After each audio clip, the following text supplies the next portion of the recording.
So first of all, I would like to ask you how has been your overall experience of the event, and if there are some key highlights that you want to specify from the event. Okay, so see the experience has been amazing, and this is on certain basis. I'm saying this. If I look at the whole event since morning, it has been talking about skilling perspective from the government perspective, central government, state government, industry, and academia. So it covers end to end all stakeholders who are in this part. So that's the best part of it.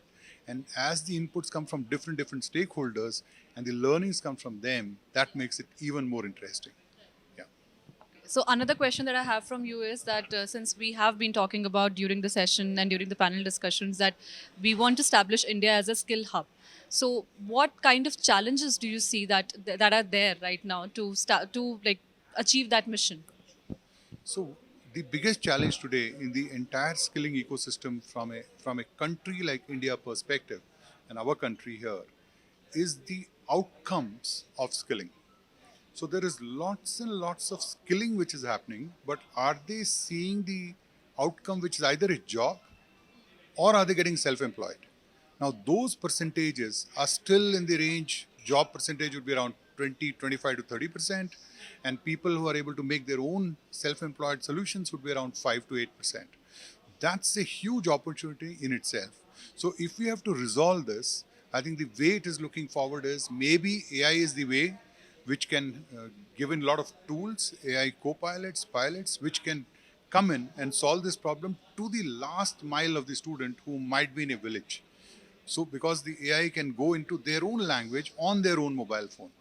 That's the way I look at it. But what is your perspective about the common assumption that AI is going to take over human jobs, and like how do you see AI collaborating with human beings for the job growth? So actually speaking, it's honestly a myth.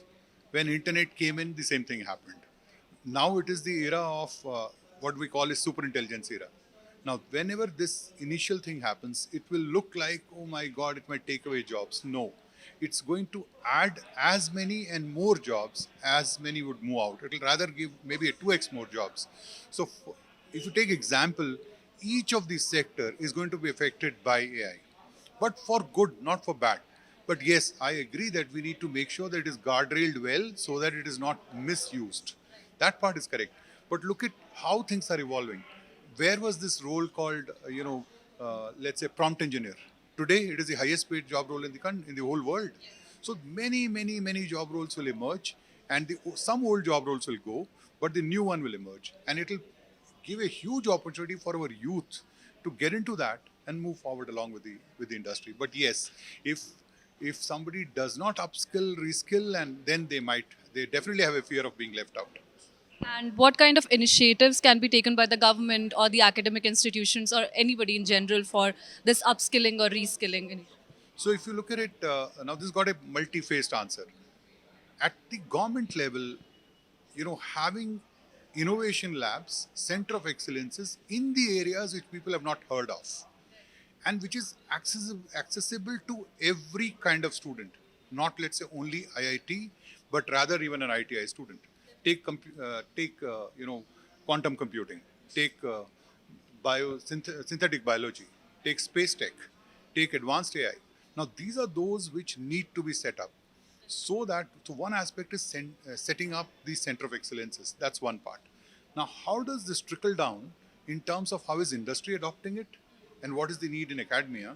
So get that information from industry and take it to academia so that the curriculums are changed right there so that they learn and they come out. And in fact, one critical aspect is right from school education. Start changing things from there. Today, our school education does not talk about entrepreneurship at all. So if that can start from six, so two aspects. Number of jobs are never going to be equivalent of number of students passing out.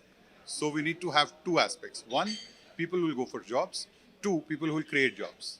And this should start from school. So this, if you all put it together, central government, state government, private players and industry, they have to rally together on this. Thank you, sir. Those were really interesting insights. Thank you for talking with us.